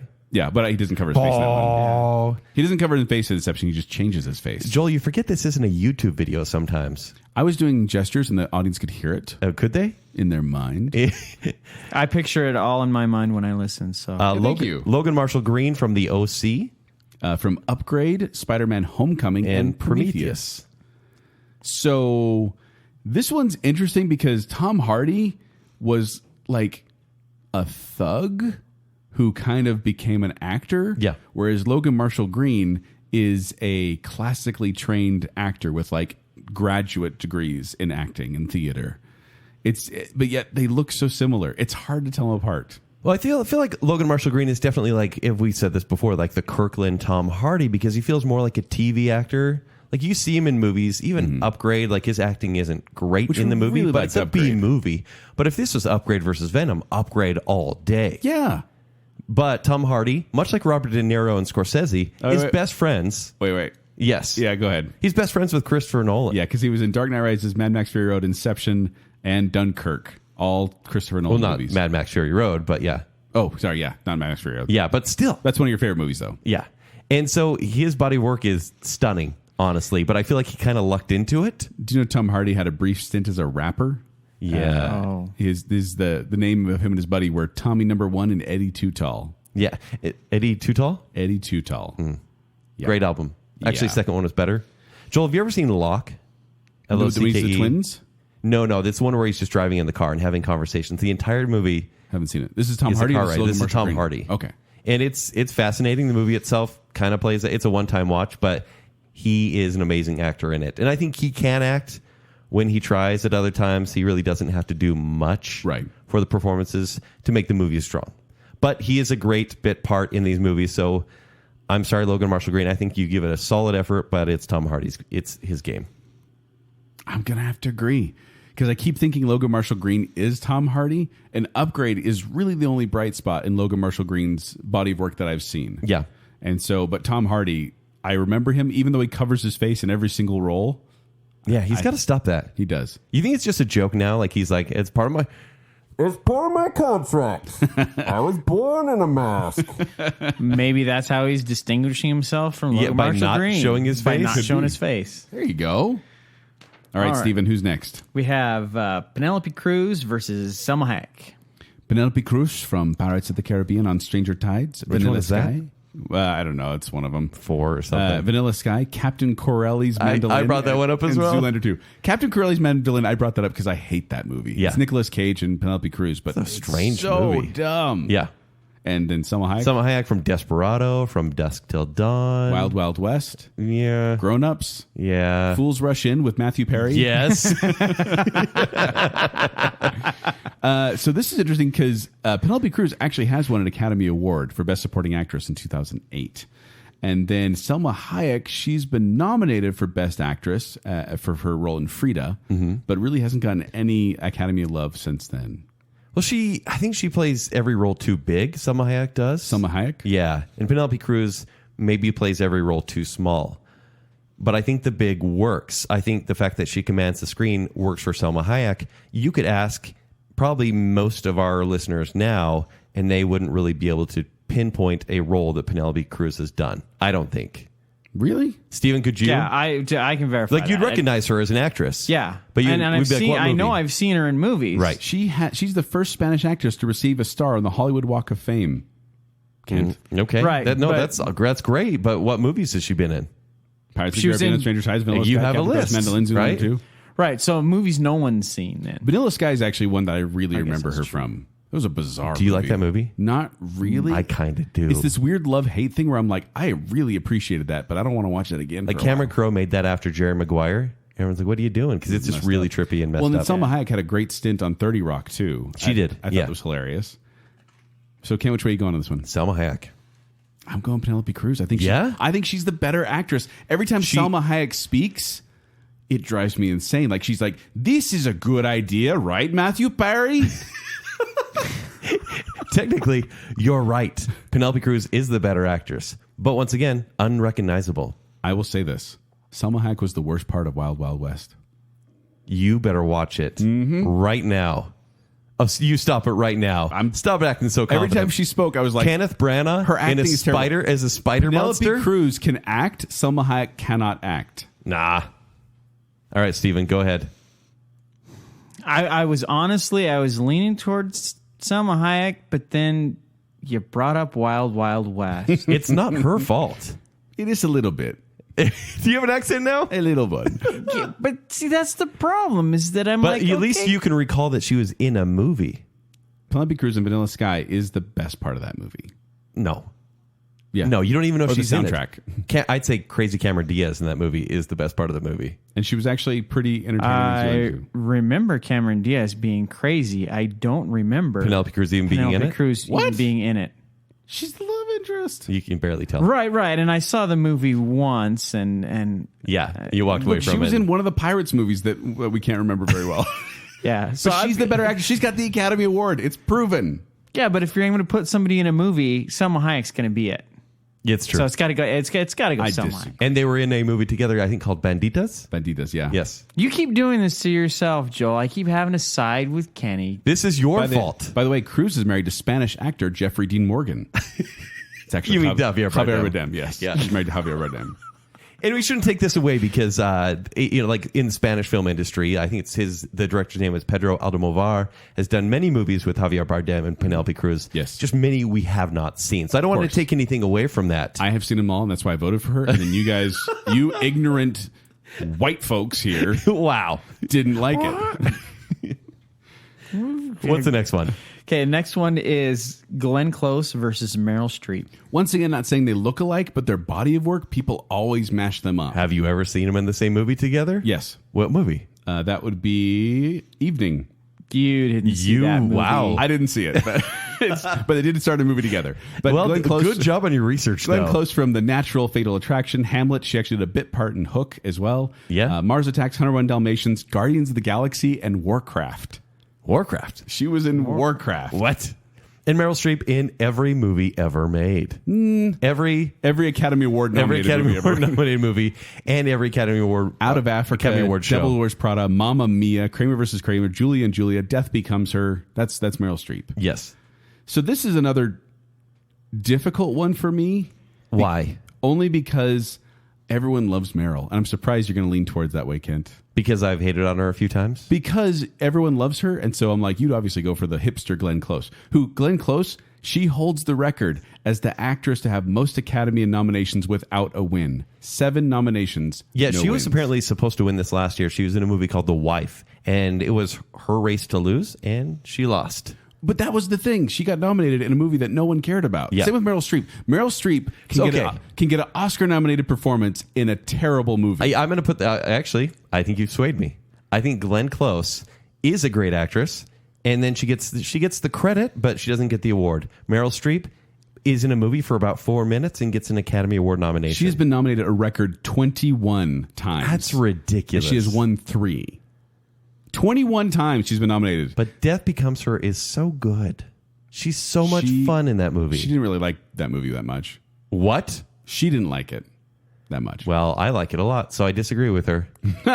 That's Dare pretty agree good, with pretty good acting to hate a movie yet we enjoy. I think she felt it was beneath her. Actually, this is going to come down to performance by performance. Meryl Streep's best movie, what would we say? Sophie's Choice? What? I had to pick that one because we brought it up before. Yeah, but no. What would you say her best performance in a movie is? Her best Devil performance? Wears Prada? What would you say? So Devil Wears Prada. What did she won the Academy Award for? Oh, geez, don't ask me that. I don't remember. But she's good in everything. But Glenn Close in Fatal Attraction, that is an amazing role. It is terrifying. She's a love interest scary. and legitimately scary. I'm giving it to Glenn Close on this one. By the way, Glenn Close was apparently she was raised in a cult. What? Yeah, she brought up in an interview fairly recently where they talked about what clothes they had to wear and the way they had to speak to people. It was like for years she was raised in this cult-like thing. That's fascinating. Let's see that movie. Starring Meryl Streep. Yeah. So, and by the way, I want to tell this story too about a Meryl Streep. She went to audition for Dino De Laurentiis, a very prominent Italian director. And he said to his son, who was there in the audition as well, he said it in Italian, "This is so ugly. Why did you bring me this?" He didn't know Meryl Streep spoke Italian. And so she understood and responded, "I'm very sorry. I'm not as beautiful as I should be. But, this is it. This is what you get." Wow. Do you also want to know why Meryl Streep will never be in a Disney movie? I'm listening.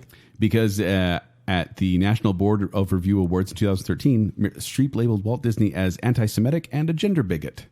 Wow. Okay. So Disney's not a fan of Meryl Streep. Yeah, makes sense.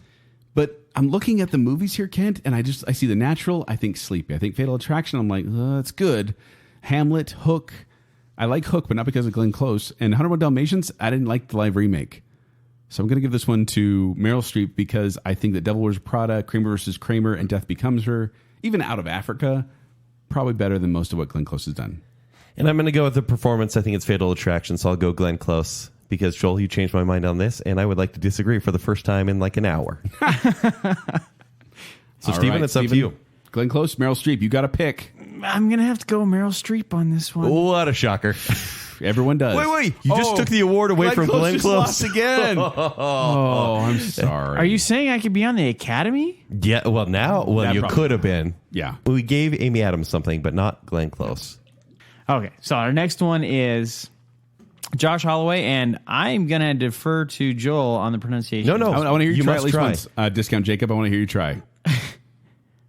It looks, I would say, Nicola Coster-Waldau. That's actually spot on with that accent. How did you do that? That was perfect Danish. Dane? Well, they speak in Denmark. It's Danish. It is Danish. Delicious. I say Nicolas Coster-Waldau. Yes. Is that right? Okay. So Josh Holloway from Lost as Sawyer. He was also in a bit part in Mission Impossible Ghost Protocol and a bit part in Community. He was also in Yo Gabba Gabba. Oh, no. Okay. Yeah, he was. I think it's funny because it's like a TV show versus a TV show, and then two performances where they died at the beginning of the movie because we have Mission Impossible 4. And then for Nikolai Coster-Waldau, he is in Game of Thrones, and he died at the beginning of Mama, and then is the twin in the rest of the movie, Which is different kind of from weird. Mother. Yeah, Mama. Yeah, Jessica Chastain. That's another connection there. Yeah. A lot of these actors seem to run around the same circles. But I would say this comes down to the two TV shows and their performances in each. Because you look at Nikolai Coster-Waldau in interviews, he does have an accent, and it's not the British accent he has in Game of Thrones. It's Jaime Lannister, and he looks like just a pretty face. In fact, both of these do. I would say that Josh Holloway, I mean, the 5 o'clock shadow that guy can pull off is better than anyone. Both have the 5 o'clock shadow going on. Yeah. And one has it in like medieval times, one has it on an island. How is that possible? It's perfect. By the way, Holloway's original, one of his first appearances is actually an Aerosmith video, Crying.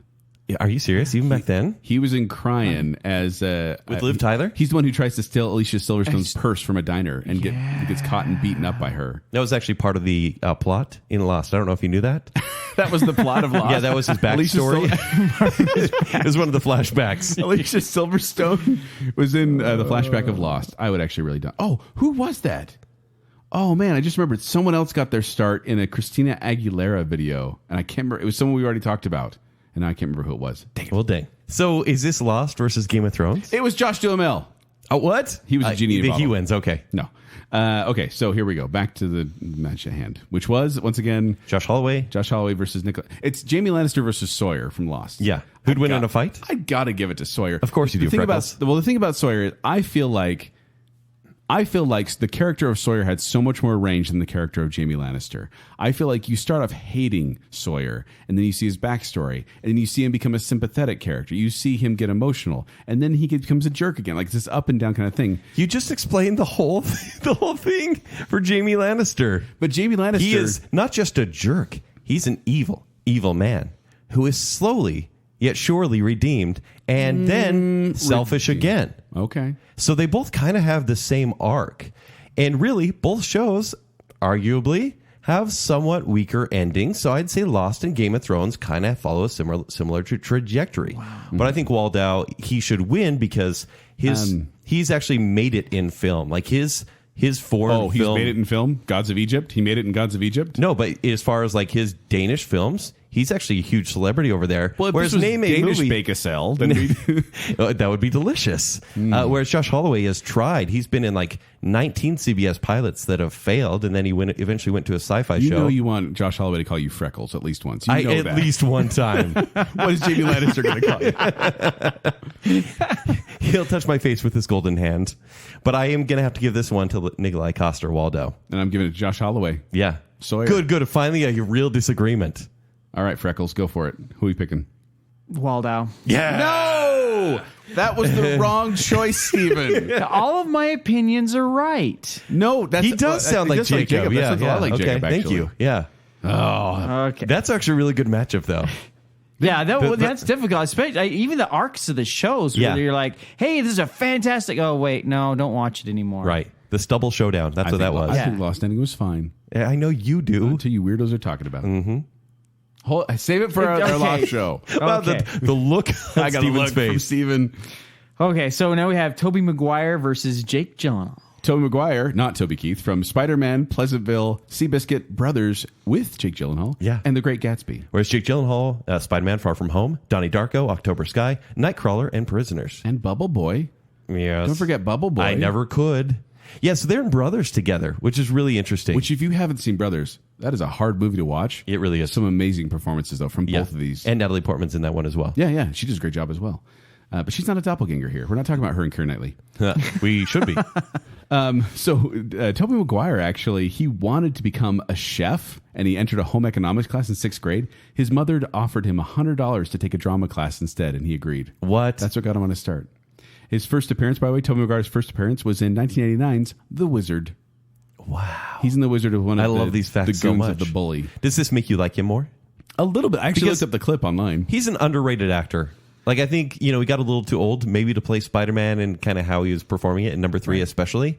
But like a good actor, he's obviously went to more indie films at that point. He was actually in Empire Records, Kent, and they cut him out completely. He asked the director, Alan Moyle, to release him from a part of the movie and then cut him out of the movie because he was having some addiction issues at the time. But now he does tournament poker. Like he's kind of not doing his acting much, but he's doing tournament poker. Well, in fact, his character is referenced in Molly's Game, starring Jessica Chastain, who we've already talked about. Yeah, he's the player X in Molly's Game. He's kind of the who he steals the game from Molly and takes it elsewhere. Right. They can't say that, but he is referenced. Yeah. Then you have Jake Gyllenhaal. Gyllenhaal. Of control. I know this is what we do. By the way, Jake Gyllenhaal, who honestly was for a long time the low budget Tobey Maguire. His acting debut was in City Slickers. Oh yeah, it was. Yeah. And then Bubble Boy. And then I think he really broke, at least for the indie crowd, in Donnie Darko, which is a love it or hate it movie. Yeah. Joel, do you hate it? Well, of Donnie Darko? Yes. I love it. I hate it. I love it. I hate it. I know. Save it for a Donnie Darko show, which we'll never do. Please. Shut up, Teresa. This is difficult, though. By the way, Tobey Maguire is actually, he was really good friends with Leonardo DiCaprio, still is. Yeah. And they got to the point where they actually became friends and made an informal pact to help get each other into movies. So a lot of times if Tobey Maguire's in a movie, Leonardo DiCaprio would be brought into it or a show. And the same with Leonardo DiCaprio. Obviously, Leonardo DiCaprio's kind of had the better success, and I think maybe that pact isn't as solid as it used to be. Yeah. Jake Gyllenhaal, which, by the way, there's a whole thing out there where you talked about this of how tall he is. There's a whole conspiracy theory out there. Oh, it's pretty entertaining. How tall are they saying he is? Well, it's just it's never confirmed. Like people keep changing the numbers. That's the whole thing. So he's like Peppa Pig. He's like Caillou, 7'2". And Gyllenhaal was almost cast as Spider-Man in Spider-Man 2 because of some health issues that Tobey Maguire was having. Do you think people would have noticed? I don't know. It would have been great. He also auditioned to be Batman in Batman Begins. Jake Gyllenhaal did. And he dated Kirsten Dunst when Tobey Maguire was making Spider-Man. My mind is blown right now. I can't handle this. Oh, going crazy. He also did Reese Witherspoon and Taylor Swift. So I do think Maguire is an underrated actor, but the better actor here is Jake Gyllenhaal. His body of work is far more serious, right up my alley. Honestly, with Prisoners and Nightcrawler, those two movies alone. Nightcrawler's so good. It's so good. And he's been in some real duds as well. He's probably taken more risks as an actor and been in some bad movies. Like he was in Velvet Buzzsaw, which Netflix was on Netflix this year. He's terrible in it. But he is my choice to win of these two. Just barely, but still, Gyllenhaal. This is difficult for me because, like I said, I don't like Donnie Darko, but I really like. You said Nightcrawler, and I was like, that's right. I really liked him in Nightcrawler. Yeah, but he's so creepy. But then in Brothers, I think the better performance is from Tobey Maguire. It is. You're right. And Spider-Man, he made Spider-Man come to life on screen. So you voted for Jake Gyllenhaal. Mm-hmm. I got to vote for Tobey Maguire. Ooh, okay, I love it. Okay, well, it's going to come down to Tobey Maguire. Yes!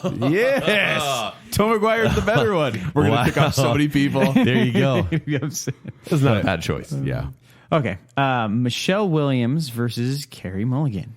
Michelle Williams from Manchester by the Sea, Shutter Island, Oz the Great and Powerful, The Greatest Showman, and Venom. I don't know why I did Manchester accent in all those. You forgot Dawson's Creek. Oh, and I didn't watch 90108. It's the zip code 90108. And then you have Carey Mulligan from Doctor Who. Blink. One episode, by the way. There's a movie called An Education, which is great. Never Let Me Go, which is great. These are two very underseen movies. Carey Mulligan is a very underseen actress. The Great Gatsby, Brothers. She was in Brothers too. Drive. You forgot Drive. Well, and Inside Llewyn Davis. Drive. Yes. This is one where I can see why people get them mixed up because they're both kind of these cute blondes with actually good acting chops. It is crazy that we have a character from someone that was on Dawson's Creek, which is almost a cringy mid-90s WB show back in the day. And she's turned into one of the best actresses around today. And Michelle was the one who was married to dated Heath Ledger and has a child with him. If you see her, even in her small role in Manchester by the Sea, like you'll never forget her performance. She's had 4 Academy Award nominations. Deserves every single one. And one Tony Award. Watch Blue Valentine with Ryan Gosling. And it will break your heart. It's a really hard movie to watch. Yeah, I mean, you can't watch it more than once, honestly. And then you get Carey Mulligan, who she's got a very go get 'em attitude. Like I read here talk about how she watched this Henry V performance by Kenneth Branagh. So she wrote him and was like, "I need advice on how to act." And he wrote back and said, "If you feel like a strong desire to be an actress, you must be an actress." And that drove her to be an actress. Was just that letter. Okay. I don't want to say this, Kent. Which way are you leaning towards first? Do you want me to play my hand first? Yeah. It seems like you want to sway something. Go right ahead. Well, it's swaying you against someone. So I want to see who you want to vote for first. I want to vote for Carey Mulligan based on the movies she's married that to Marcus Mumford, from lead singer from Mumford & Sons. I don't hate Mumford & Sons. Do you realize how you just said that? I don't hate him. They were childhood pen pals, and then they lost touch, but they reconnected as adults. That's adorable. See, that's not going to sway me against it. I think Carey Mulligan for Never Let Me Go and Drive Alone, and Doctor Who's one episode she was in. She's amazing in that episode. She really is. I really like Sally Sparrow. Sally Sparrow, so good. I think Michelle Williams is more talented, but I think Carey Mulligan, I'd rather watch her in a movie. See, and I probably would have voted for Carey Mulligan because I really enjoyed her in Blink, but that Manchester by the Sea performance was so good. Yeah, it is. And Shutter Island tore my heart out. Oz the Great and Powerful, she made a good Glinda. She did. But then it was The Greatest Showman where I kind of went, that's right. I really enjoyed her in that movie as well. And suddenly I went, I like her in more movies than I like her. She's clearly more bankable. And so that's why I go with Michelle Williams. Okay. Steven, back to you. Okay. Well, I confession, I actually just recently saw Shutter Island. Oh, man. It's a brilliant movie. And it's fantastic. It'll mess you up. And I'm like, wait a minute. I looked at my wife. I'm like, wait a minute. How did you just end this movie? But that aside, I really think that she did a fantastic job. And so I'm going to have to go with Michelle Williams. Great choice. All right. Oh, man. I love that movie. It's so heartbreaking. We can still hang out. Okay. Daniel Radcliffe versus Elijah Wood. So it's Harry Potter versus Daniel Lord of the Radcliffe Rings. from Harry Potter and the Sorcerer's Stone, Harry Potter and the Chamber of Secrets, Harry Potter and the Prisoner of Azkaban, Harry Potter and the Goblet of Fire, Harry Potter and the Order of the Phoenix, Harry Potter and the Half-Blood Prince, and Harry Potter and the Deathly Hallows Part 1, Harry Potter and the Deathly Hallows Part 2, and The Woman in Black. Wait, Daniel Radcliffe hasn't done that much more? You forgot Swiss Army Man. I kind of did forget on that, purpose? Actually. Yes, on purpose. Whereas Elijah Wood, he's been in a lot over many decades. Obviously, has. Lord of the Rings, The Good Son, Flipper. He's in Wilfred, which is like an FX TV series, which is quite funny. Yeah. Obviously crass. Did you see how Everything is Illuminated? Yes. I really enjoyed it. Yeah, very enjoyable. And then he was in Eternal Sunshine of the Spotless Mind, too. Yeah. He's kind of a jerk. Yeah. So Did you see The Faculty? yes, I Yeah. did. Yeah. So this is like the battle of the bug-eyed boys, is what I would call it. My band's name in college. Actually, I would pay to see that band. Yeah.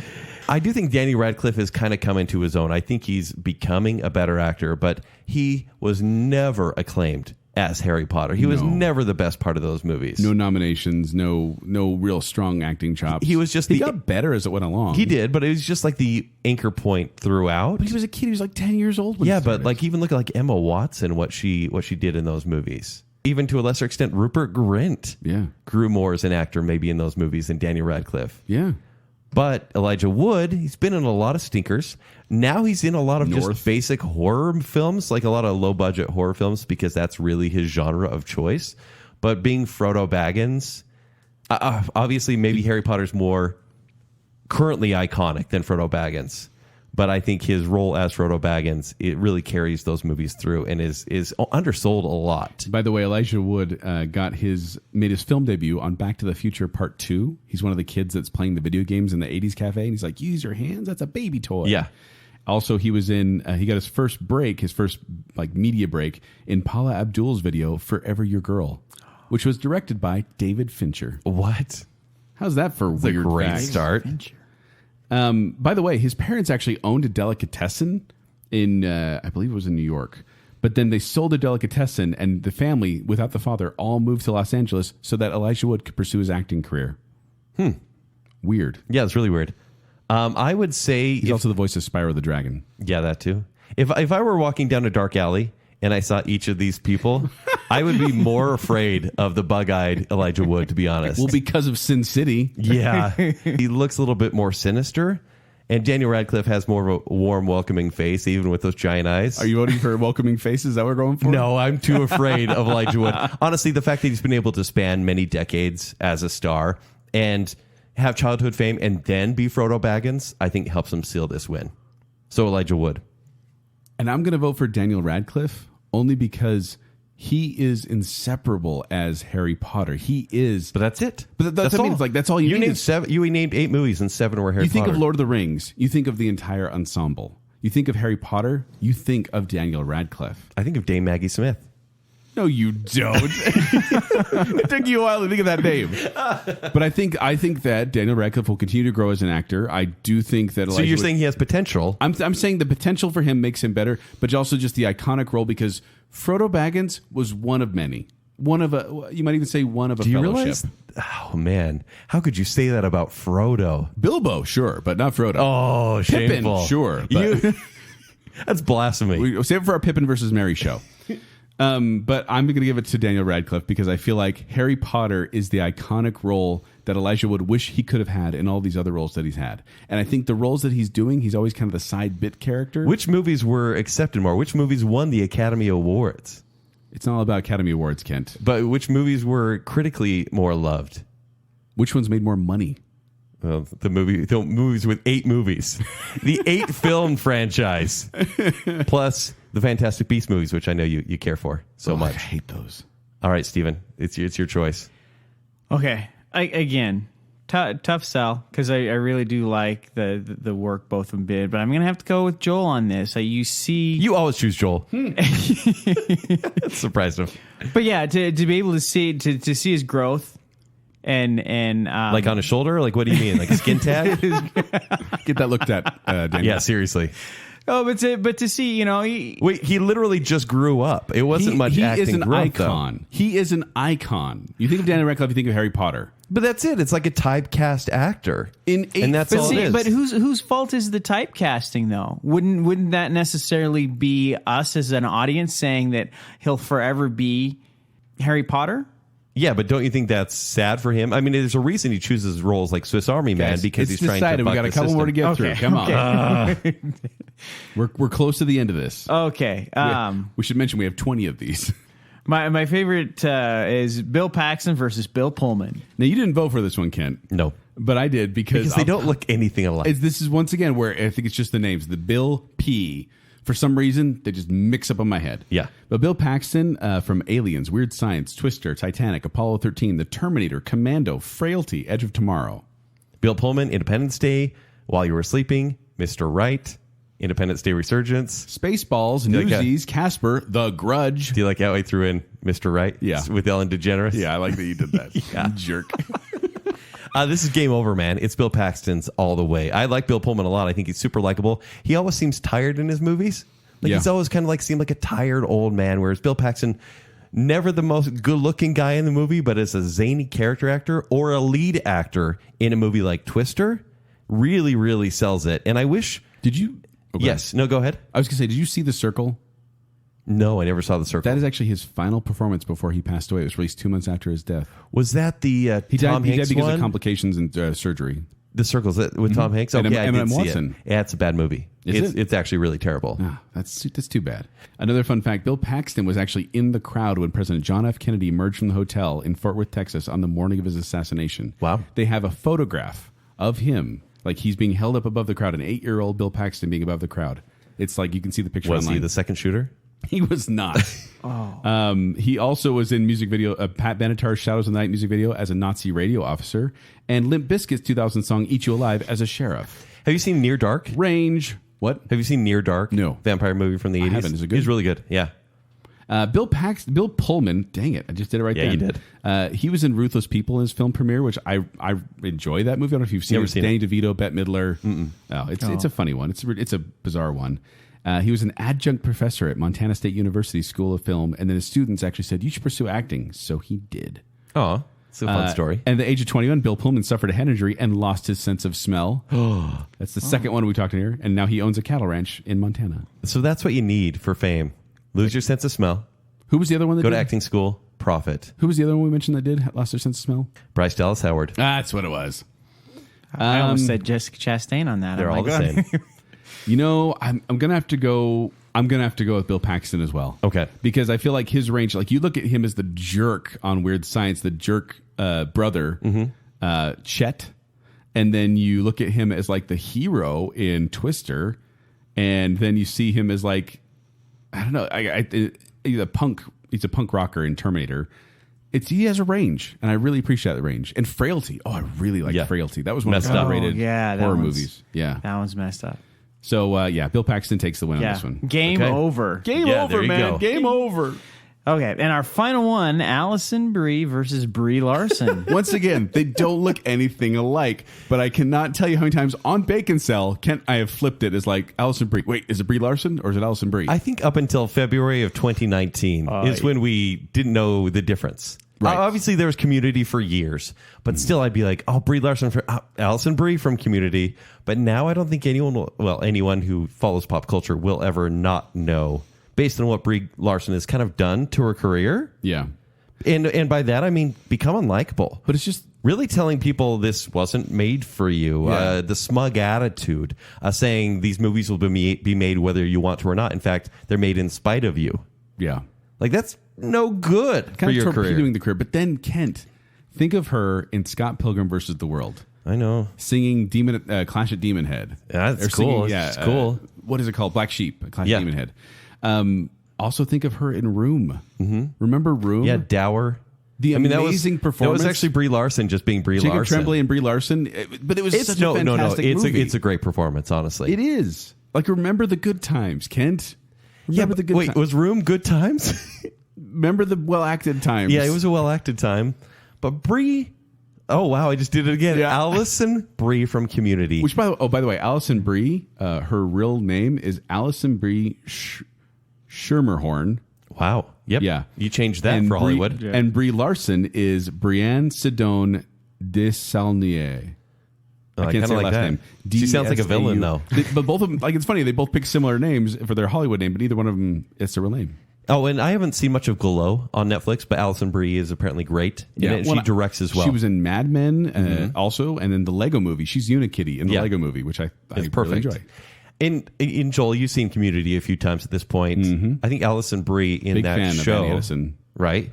I feel like she was supposed to be a side character. Brie Larson was in Community as well. Yeah, but I mean, as Abed's love interest. Yeah, yeah. I know. There's a crossover right there. Yeah. Wait, which love interest? It's the one where he has the two dates and he's trying to switch, and she's the coat check girl. Okay. But I feel like she was meant to be a really side character and became the main love interest because of how much the audience loved her. Yeah. In that. She's great. She became the focal point. So I have to give it to maybe not the better actress, but someone that I still kind of respect with Allison Brie. I understand that, Kent. But I'm having a hard time here. Okay. Because I feel like Allison Brie, yep, got that right. Allison Brie, that her role in Community, Annie Edison is a great character and had a range of personalities, which was fun to watch. But I think of Room and how much that movie, like how much Brie Larson's performance affected me. And then when I found out, like I actually love Clash of Demon Head Black Sheep. I have that on my MP3 player so I can listen to it. I want you to picture Academy the hologram of Brie Larson going, I have other worlds to save at this point. Well, who's to say? Like, people. Thank you, Mr. Parker. People have weak performances with their body of work. Here we're looking at here. She did good in Glass Castle, which wasn't great. Kong Skull Island, she was pretty good. She was awful in that movie. She was terrible in Kong. Are you serious? No, she shouldn't have. Oh, there you go. There's the sarcasm I was looking for. But thank you.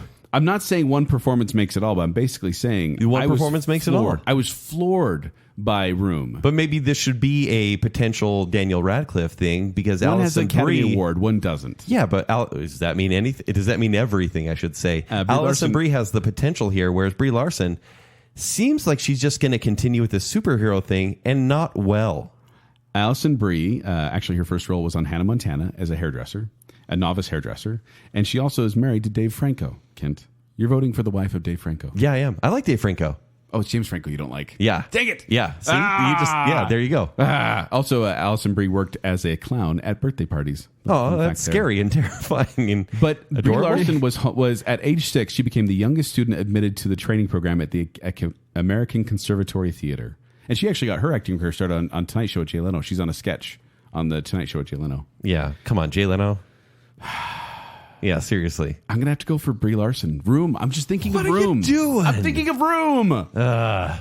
My initial instinct is to go with you, Joel, just to piss off Brie Larson because she'd be like, "Oh, you guys voted for me. Well, I didn't want your vote anyway." But I thank you very much. I gotta go with Allison Brie. I really, little okay. Annie Adderall is just a really fun and. You guys could hang out. You could hang out. I could go either way, so I'm perfectly fine with that vote. So okay, so that was it. Well, that was 20. And now, are you ready for the low rent Jacob twist from Steven? We got a low rent Jacob twist. When I initially got this list, I went over them, and there was a Kirtland brand Jacob twist. one missing that I thought we should address. Great value Jacob twist. Okay, because we already talked about extras. Yeah. And there was a scene in Extras where Samuel L. Jackson shows up on the set. Okay. And one of the actresses on the show was like, "Oh, I loved you in The Matrix."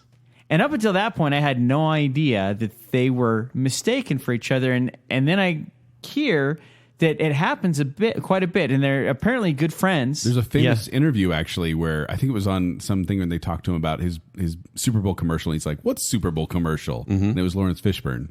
Yeah, so Samuel L. Jackson started swearing at these news people, basically. Yeah. Okay, so Lawrence Fishburne versus... I don't have facts on this one. I don't have fun facts. Well, They're both like 87, I'm pretty sure. Right. You can't Lawrence tell. Fishburne currently in the John Wick movies, definitely in The Matrix. Samuel L. Jackson in any Marvel movie. Let's think of outside any Marvel, Tarantino movie. Yeah. I mean, they both have... Mace Windu. Yeah, Mace Windu, definitely. Oh, this is a tough one. Because you get roles like Lawrence Fishburne in The Matrix, and it's so iconic. That's one of those... Is that role able to make him the better one? Are you looking up at Lawrence Fishburne's IMDb? I am, actually. Well, I'm looking up his roles, So Samuel L. Jackson, he has movies like Incredibles. Oh. Right? Where he's Frozone. Yeah. Yep. Then movies like The Hitman's Bodyguard, Triple X, The Return of Xander Cage, Kong. Lawrence Fishburne, of course, in Boys in the Hood. Ant-Man and the Wasp. I forgot about that. He's in the Marvel Cinematic Universe as well. There's Kingsman: The Secret Service, Event Horizon. but there's lots of bad movies for Man Samuel of Steel. Jackson. Oh, I know who you're voting for now because he's Perry White. In Man of Steel. There's a lot of bad movies for Samuel L. Jackson because I think he has more movies than anyone else in his filmography. Oh, Snakes on a Plane. Don't forget, Lawrence Fishburne was Cowboy Curtis on Pee-wee's Playhouse. Lawrence Fishburne. Yeah, that's who you're voting for. That's what I'm voting for. Well, I gotta. Look, he's in Batman v Superman. That's why. Okay. So Samuel L. Jackson, he's also in 1408. I'm trying to think of some movies to help you choose him. Maybe Coach Carter, which we brought up on our sports show. Kill Bill, definitely the Tarantino. SWAT, Glass. Basic. He was in Glass, and he was in Unbreakable. I remember him in The Negotiator. That was a fun one. Snakes on a Plane. Deep Blue Sea. The best death scene ever in Deep Blue Sea. That's great. The other guys, Die Hard with a Vengeance. I loved him in Die Hard with a Vengeance as the sidekick. Jurassic Park. Zeus. National Lampoon's Loaded Weapon 1. One of my favorite comedies when I was a kid. I'm going with Samuel L. Jackson, which means it's on Steven. You put this on yourself. Oh, dang it. Lawrence Fishburne, Samuel Jackson. Who do you fear more? Well, who would you trust their wisdom more? Mace Windu or Morpheus? Oh. You know what? I'm going to have to go with the guy who can say anything and make it sound like poetry, even swear words. I know that's not a very Baconsale thing. That doesn't fit the show at all. You can't go with Kent. But man, see, I don't know. Well, the Negotiator. What a great role the Negotiator was. Yeah, with Kevin Spacey. Yeah, that was great. I know. Anytime you mention it, it's just tainted now. Yeah. So yeah, it's gonna have to be Samuel Jackson. Yes. All right. Honestly, for the movies he's been in, they're far more iconic. Yeah, definitely. Well, and you're right. He's been in like a million of them. Some of them are just not that good. Yeah, I would say half. Yeah. So there you go. There's our doppelganger, our celebrity mix-up matchup, as we called it. Yeah. We thank you for listening to it. Play along at home. Let us know who you think should win each matchup. There's 20 of these. And let us know what celebrity doppelgangers we missed out on, ones that you mix up. Steven, before we go, is there anyone you want to give a shout out to or anything you want to plug? Yeah, I would like to mention, because my daughter's 10, and when she heard the Disney Princess tearing show from like 3 years ago. Oh yeah, because I listened to it in the car, and so I'm taking her to gymnastics, and she just got so mad at Kent for putting Elsa in tier 2. We both did. I know, but you were the first one to say it, and you did preface it, and she was like, "What did he just say? He's tier 4." So now, for my daughter's sake, she wanted, you better make sure Kenny says he knows he's tier 4. Can you tell her something for me? Yeah, I'm sure she's listening now. Let it go. Oh, good call. Yeah. And then I don't really have any extra projects going. I don't have. I'm really a boring guy. I can say. Nah, you're going to Disneyland pretty soon. That is true. That is true. My wife Getting a lightsaber.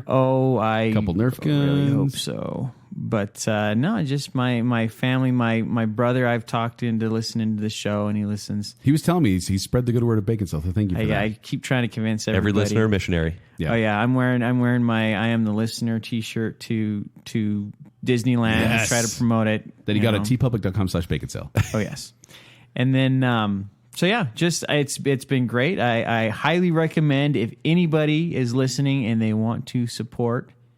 It's terribly fun to hear your name repeated on a Thank you. podcast. And also, we give extra episodes. We recorded a Bacon bit, as we call them, with Steven here that you can hear as a patron of Baconsale. So make sure to go to patreon.com/Baconsale to see all the extra things you get by supporting Baconsale. Perfect. And speaking of patrons, we would like to give a thanks to the I Am the Listener group of patrons, including Josher, Greg's Guide to New Music, Terry Finlay, A More Civilized Podcast, Stephen Ross, and Adrian Gray. And also, we want to give a thanks to our Bacon Council, including Nicole D. Hale, Chris Anderson, Ryan Farron, Matt Smudrow, and Reverse Listener. Thank you for being patrons of Baconsale. And thank you to all the patrons. Even if we don't say your name, we appreciate you. And if you want to find me, you can find me at qwcomedy.com. No. Quickwits performs every Saturday night. And you can't find me on Twitter. It's at Joel786. you're screwing it all up. It's 786 Joel. 786 Joel. 786 Joel. Doesn't matter because you can't find me there. But you can also reach us at baconsale.com. You know what my actual outro is? You want to hear it now? So until next time, once again, this is Kent Dunn saying Robert Downey Jr. deserves an Oscar for his performance as Tony Stark in Avengers Endgame. Unbelievable.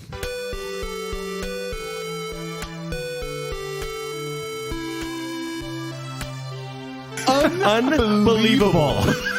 You're good.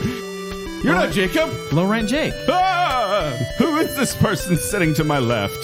So maybe you like some real films as well? I love this. The Jacob verse. All old dads out there love Now You See Me.